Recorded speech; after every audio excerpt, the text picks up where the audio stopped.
Hi everybody, TJ Mack Vintage Cards here, and today I'm doing a video response to Scott at Reindeer Studios. He's doing a 1,000 subscriber contest where he's asking us to speak to some of the best bargains we've ever gotten with our card purchases. So I've been, as I said before, a collector since 2000 of graded vintage cards is my primary focus. And I've had a lot of purchases over the years. And what I'm not going to include is anything that's appreciated quite a bit since I've purchased it many years ago. It's not really what I would consider something that would be the right thing to talk about for this type of contest, because it's not really purchases I made at the moment where it was a good buy or anything like that. It's just something over the long term that's appreciated quite a bit. So what I'm going to do in this video, I'm going to show 3 cards. I collect football, hockey, and baseball, so I'll show one of each sport. And I'm going to show it from 3 different ways of looking at, I guess, getting a bargain. And this first one here is a 1972 Topps Rayfield Wright. And this is an example of a situation where I got like an instant bargain at the moment for what this card was normally going for.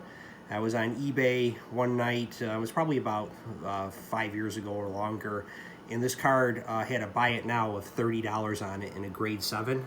And if anybody knows the 1972 Topps issue, this is a very desirable card. It's a high number. The high numbers are very tough in 72 Topps, and to get a grade 7 for $30 is really an outstanding deal. That card was selling for well over $100 at that time. Now it's selling in this grade for well over $200, probably about $250. And I got it for $30 on a buy it now, just a late night search, and it popped right up and I grabbed it right away. Obviously the person didn't know what they had in this card, and it really is a beautiful example, pretty well centered, just a great image of one of Dallas's fine tackles. It's a Hall of Famer in Rayfield Wright. I'll flip it over and show the back of the card. You can see it there. Just a great example. It's not going anywhere in my collection. It's in my permanent collection. So real happy to have it. So it's not anything I plan on cashing in on it anytime soon. Likely my kids will have to cash in on it if they're going to sell my collection.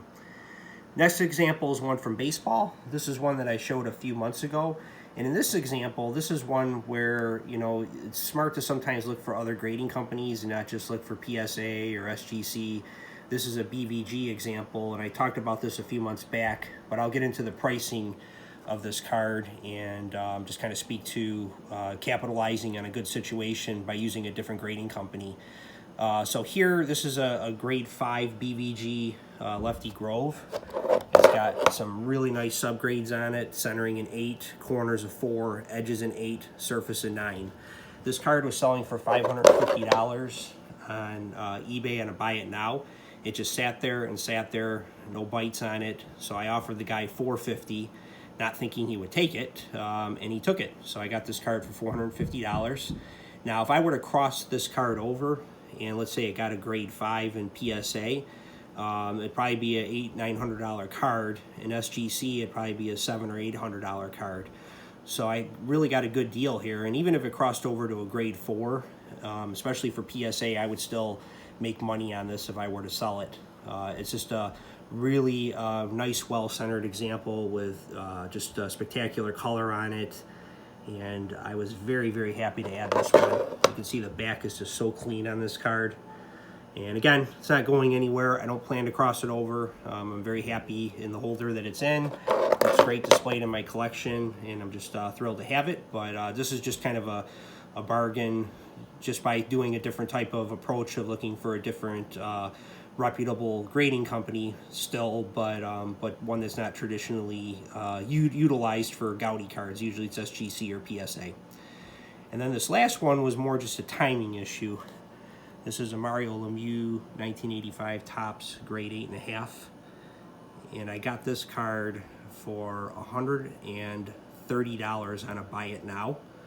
And it was probably a few months before they really took off, not to where they're at now. I mean, I could probably get 8 to 10 times that right now for this card based on recent sales. But I bought it on, like I said, a buy it now from a seller in Massachusetts that just had it on there, and I, hurried up and did it because even though they weren't selling for way more at that time. It was one of those examples where an 8 and a 5 kind of slipped through the cracks, and I probably got it for $50, $60 cheaper than it was selling for at that time, and now it's just a great bargain looking back at it. So just love this card.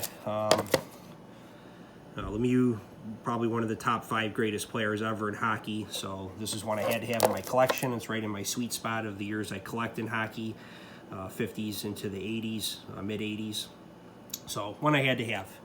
So these are my 3. I just want to wish Scott well in his quest for 1,000 subscribers. I love his channel. He is a super talented artist and just a great guy, and very funny guy too, and his videos are just so well done. I'm very impressed with just how he does things, and I always look forward to watching them. I watch every single one of them. He has a nice collection too. He's got some wonderful Indians cards, just team sets throughout the years, going all the way back to the tobacco era. And just want to wish him the best on his channel, and hope that he gets another 1,000 subscribers after that. Have a great day, and we'll talk again soon.